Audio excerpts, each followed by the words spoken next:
Holy hell, Katrina said excitedly, slowly stepping forward in the dim hallway. The walls and ceiling were painted the color of green baby puke. The floor had large, irregular stains sunken into its once white carpet.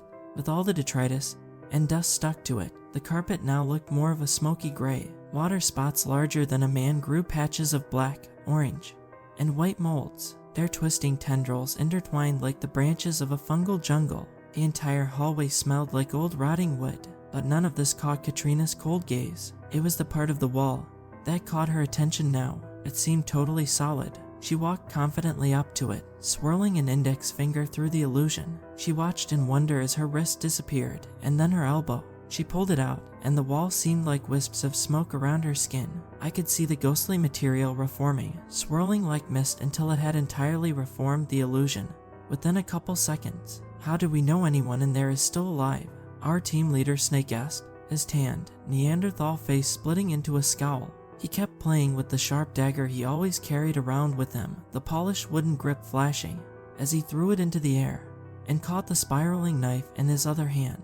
They're probably not, I said, feeling adrenaline coursing through my veins. I had never been sent on a mission into the Badlands before. The director had sent a few other teams into these anomalies that kept popping up in random spots around town, sections where the wall or floor appeared solid, but, in truth, were anything but. This anomaly had been found in the basement of an abandoned office building by an electrician 24 hours earlier. I would have loved to see the look of surprise on his face when his hand first disappeared through the seemingly solid wall. He had called the owner of the building and his son to tell them that something odd was happening in this crappy abandoned place. The owner, a cantankerous old man with the generosity of a miser and the shrewdness of a Machiavellian prince, decided he wanted to go investigate and find out if the building he had gotten for pennies on the dollar had something valuable hidden away in its depths. He had probably thought he had found extra floors and rooms that could drastically increase its value,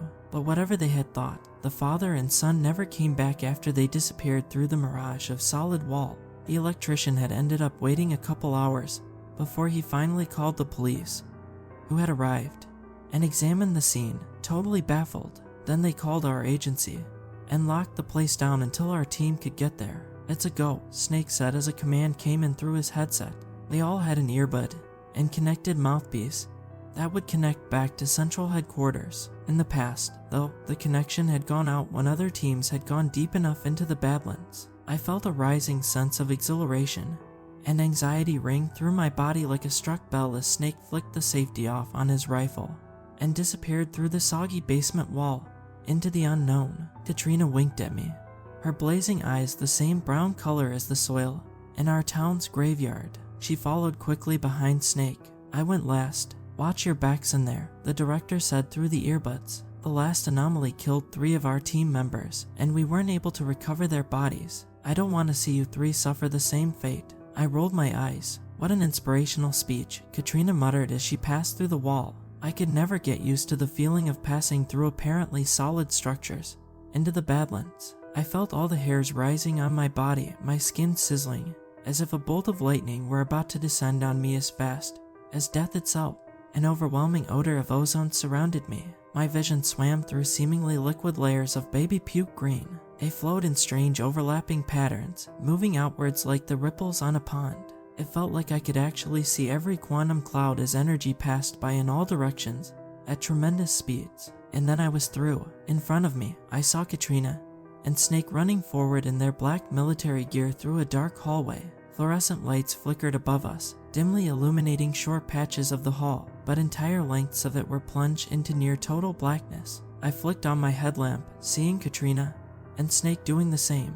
I saw an endless hallway of smooth, gray stone looming in front of us. Some fetid, black slime dripped down the outside of them. Tiny writhing larvae covered the floors, like red maggots with pale, white eyes on stalks. I felt their bodies crunching like acorns under my boots as I continued following the team deeper into the stone halls of the Badlands. I glanced back, but the part of the wall we had come through was gone. The hall stretched out in that direction, quickly disappearing into darkness. Damn it, we've got blood, Snake said, putting his hand up and stopping us suddenly. I looked down. The white glare of the headlamp showed fresh streaks of blood leading off into an intersecting corridor. It opened up into what looked like an office room. from the apocalypse. If you find both of them dead, team, just turn around and head back. The director's deep voice boomed through the headset. How are we supposed to get back when the door we came in disappeared? I asked. Snake shook his head. There's more doors where we came in, he said. Wherever there is one anomaly, there are usually several more, the director added. Just remember the way you came in. Broken tables with rusted and destroyed computers on them stretched across a space the size of a football field. I looked up, but the light from the headlamp wouldn't even reach the ceiling. It was strange seeing the smooth, stone architecture of the Badlands combined with smashed monitors and waterlogged office desks. In many of the chairs, mummified corpses sat, their grinning skulls staring up blankly into the shadows above them. They all had on the same sort of clothing. As I moved closer, I saw they wore black shirts and sweatpants, brand new black and white armbands reading, Servants of Malok. Some strange sigil had been emblazoned on the front of each of their shirts in bright red cloth, a pointed bull's head with smoke coming from its grinning, fanged mouth. Well, this is something new, Katrina said, prodding one of the mummified corpses with the tip of her rifle. The entire head fell off, sending up a cloud of brown dust that smelled vaguely of cinnamon. Snake frowned down at the corpses. What's a malok? Snake asked, staring icily at the skeletal remains in front of him. Is that some sort of cult or something? Katrina just shook her head. He glanced at me, as I knew tons of random knowledge. It's an ancient god, though the name also refers to the ritual sacrifices, I said, trying to remember back to what I had heard about North African history. Thousands of years ago, people in Carthage, or Tunisia, as they call it nowadays, used to worship a bull god called Malok. They even made huge metal statues of Malok that they could light fires inside. Malok would have its metal hands reaching out to the crowd as flames erupted from its eyes and smoke from its nostrils and mouth. Then the crowd would begin offering infants and small lambs to the bull god, placing the screaming children on the scalding metal hands. The priests and others would have drums pounding and people chanting during the sacrifices to help drown out the dying, agonized cries of the infants. Katrina gave a short bark of cynical laughter, but Snake looked slightly sickened. That's messed up, brother, Snake said. Where do you even hear about this kind of crap? I shrugged. Well, it was in the Dexter books, I explained simply, but Snake didn't seem to get the reference. If they're that stupid to sacrifice their own children, Katrina said, a crooked smile still playing across her lips, then it sounds like they're doing humanity a favor. Natural selection, you know. The children probably would have been as dumb and blind as the parents. That's sick, Snake said condescendingly. She only shrugged blithely. I glanced at the trail of fresh blood that swept through the massive chamber and out the other side. A deep roaring sound erupted from the far end, where rows of splintered and burned desks were gathered. We'll keep following the blood trail, Snake said, his flat eyes gleaming darkly as he surveyed the room. Once we confirm that both the owner and his son are dead, we can just head back and report this. As if it's ever that simple, I grumbled, but Snake didn't even look up. His finger was tightly curled around the M4 carbine's trigger. He kept his gaze focused on the distant end of the chamber. Simon, watch our backs, Snake said to me, motioning to Katrina to advance towards the source of the sound.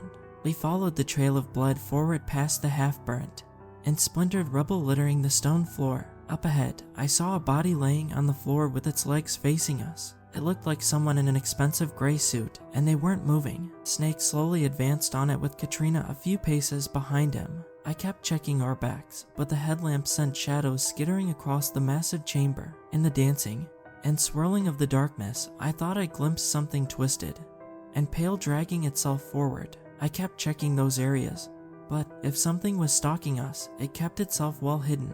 I could never confirm whether my eyes were just playing tricks on me, or whether the creatures of the Badlands already knew we were here. Oh, damn, Katrina swore softly ahead of me. I looked down at the body, seeing that the corpse's head was totally gone. In its place, a ragged patch of bloody, torn flesh stretched, slowly dribbling clotted blood. The trail of blood ended at the body. But where's the son? I asked, looking around. Why is there only one blood trail and one body here? Maybe Malok took him, Katrina said jokingly, as if in confirmation. Another shrieking roar ripped its way through the massive chamber. It traveled slowly like the aftershocks of an earthquake. The granite floors beneath our feet trembled, and Katrina nearly lost her footing. I stumbled forward, giving her a steadying hand, but I felt like a sailor on a storm-swept ship for a few moments. Snake continued to advance towards the source of the roaring, as sturdy and single-minded as ever. We left the decapitated body of the father behind. The shadows grew thicker and deeper. The chamber started to narrow. I felt the stone floors begin to slope downwards. We were heading into the bowels of the Badlands. We descended for what felt like a very long time, jogging forward with our full gear and Kevlar vests on. Soon, we had to slow down. Our headlamps seemed to grow weaker and penetrate the darkness less and less as we descended, as if the shadows were a living thing consuming the light in its faceless mouth.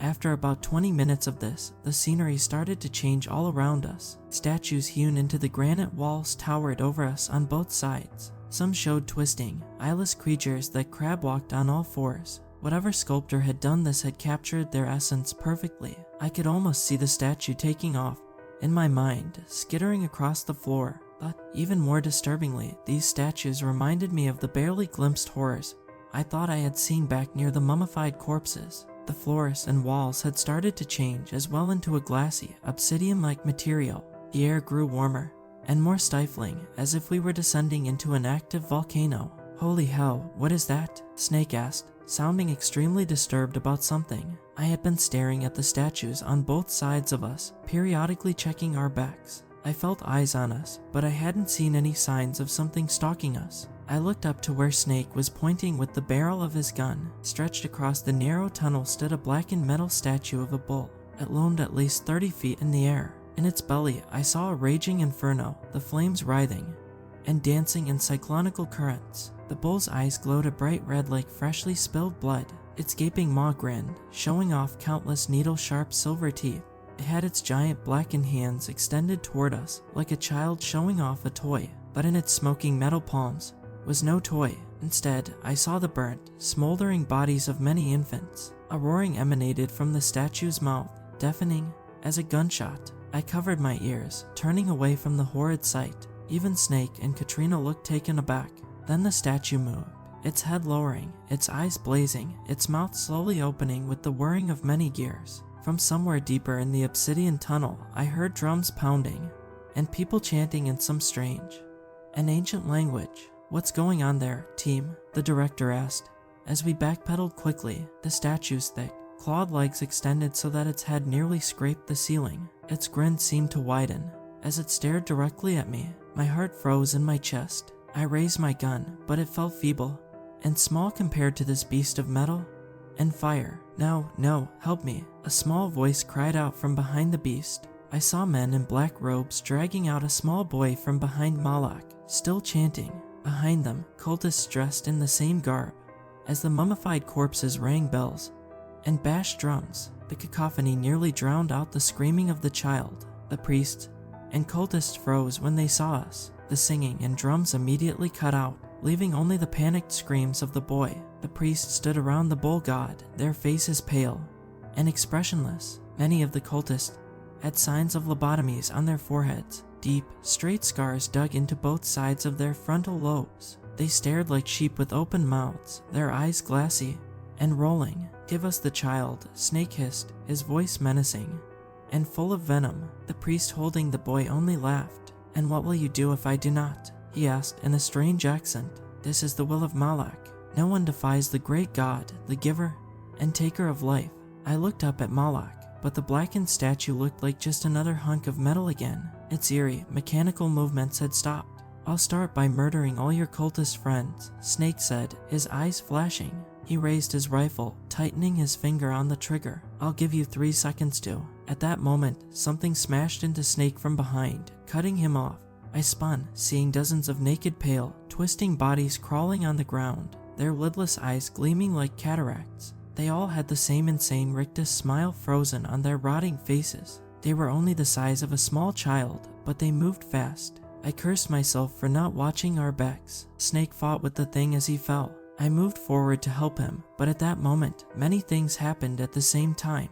The boy bit the priest's hand. The priest holding him gave a surprised cry of pain and released the boy, who sprinted toward us. Malok also chose that an opportune moment to spring to life. still glaring down at me with eyes the color of a slit throat. His rhinoceros-like feet pounded the ground, his thousands of pounds of metal and fire shaking the floor with every step. I froze for a moment, the gun held limply in my hand. Then all of my training and adrenaline kicked in. I raised the rifle, aiming at the ancient god's eyes, and then pressed the trigger. Malok gave a shriek of surprise and pain as dozens of bullets smashed against its metal face. They pinged, eating giant holes into the blackened steel. The fire within its face blazed higher as the bullets allowed more air to rush in, feeding the flames into a rising frenzy. I sidestepped Malok at the last moment. It ran forward in a straight line, barely missing me by inches. I felt a whoosh of air as it ran past, its metal joints shrieking, the floor pounding with every step as if it had been struck by lightning. The bull god's horns nearly pierced the obsidian ceiling as it raised its head to its full height. The boy ran at Katrina. She was smiling and laughing as she opened fire on the priests and cultists, mowing them down one by one. They began to scatter like cockroaches, running in the opposite direction, screaming for mercy. I saw Snake fighting for his life with the twisted, stunted creature in the middle of the tunnel. It writhed like a snake in his grasp, biting and clawing. He tried to get a hold on its neck, but it wriggled out of his grip at every turn. Deep gouges ran along his arms and face, dripping fresh drops of fat blood that spattered the black floor like rain. Even worse, they were right in Malok's path. "Watch out, Snake," I yelled, but it was too late. He looked up as Malok's heavy foot came down, crushing him. There was a wet sound, the crunching of bones. Blood, hair, and organs exploded beneath Malok's foot like a water balloon. One Malok raised it, only a bloody pancake of gore and flattened skin remained. "Damn it," I screamed. "We need help." "What's going on?" the director asked, his voice anxious. "Snake's dead," I cried. We need to retreat. Katrina, but she was already one step ahead of me. She grabbed the boy, picking him up and running over to me. His face was full of tears and snot, his little eyes red from crying. I saw specks of blood spatter in his black hair from the battle. "We need to get back to the door," I cried, looking back down the tunnel. Dozens of the pale, twisted creatures skittered like maggots around Malok's pounding feet. He slowed like a train decelerating at a station. After a few long steps, he turned to face us again. His face was half destroyed, and one of the eyes was a flaming crater of ragged metal now, but he still had his wide grin spread over his face, his iron teeth gleaming. I opened fire on the creatures writhing on the ground. They ran forward towards us in a pack, their sharp teeth gnashing the air, their claws tapping against the glassy floor. As they got nearer, I smelled rot and sulfur emanating from their pale flesh. One by one, Katrina and I shot them, but Malok had begun to charge at us again. I grabbed the boy, hurling him to the side. Katrina sidestepped, but Malok changed direction. With his horns down, he plowed right into her, skewering her body right through the navel. She was raised high into the air. As his head came up, she screamed in agony, her arms and legs flailing as blood exploded from her mouth. "Katrina," I cried, knowing it was too late. She didn't appear to hear me. Her eyes rolled back in her head as she went silent. I grabbed the boy and pushed him forward toward the pale creatures. I reloaded, keeping a constant rate of fire. We headed back towards the mummified corpses and computer room. The boy had become a blubbering mass of gibberish. I thought I was dead. "Thank you so much. Oh my god, they were going to burn me alive." He spewed in a stream of consciousness. "Shut up, kid," I hissed. "They aren't out of here yet." As if to confirm that, as the broken and splintered desks appeared in front of us, Malok gave chase. I turned, seeing that Katrina still hung on his right horn, now totally still and lifeless. Malok's one remaining eye flashed on the boy. "My sacrifice," he gurgled in a voice like thunder. It shook the floor. "Give me the boy, and I will let you live.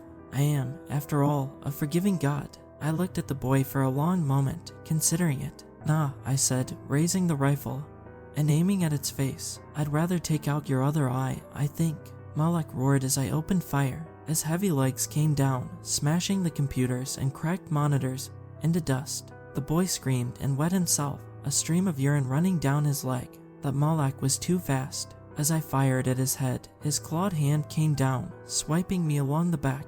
I felt a burning pain as deep gouges ate their way into my skin. I went flying, hitting the wall hard. I lay there for a couple seconds, stunned. In my dazed state, I watched as Malok's other hand grabbed the screaming, crying boy and threw him into his fiery mouth. "No, damn it," I cried, feeling warm blood trickling down my back. I started crawling away, hearing Malok's heavy steps pursuing me. I raised the rifle and aimed at its remaining eye with the last of my strength. As I emptied the magazine, I uttered a silent prayer to a god I didn't believe in. Malok's remaining eye shattered with the tearing of metal and the pinging of bullets. His voice thundered in surprise and pain as I rolled out of his path. Blind, I can't see, I hissed as I crawled away, breathing hard. It felt like a few of my ribs were cracked. Every inhalation felt like fire. I made my way back into the hallway we had come from, searching for the door out. Malok continued shaking the floor as he stumbled blindly through the caverns of the Badlands. Near where we had come in, I saw a shimmering, translucent hue covering the granite wall. Hoping against hope, I put my hand through it. With immense relief, I stumbled through the mirage and back into our world, the sole survivor of the Badlands.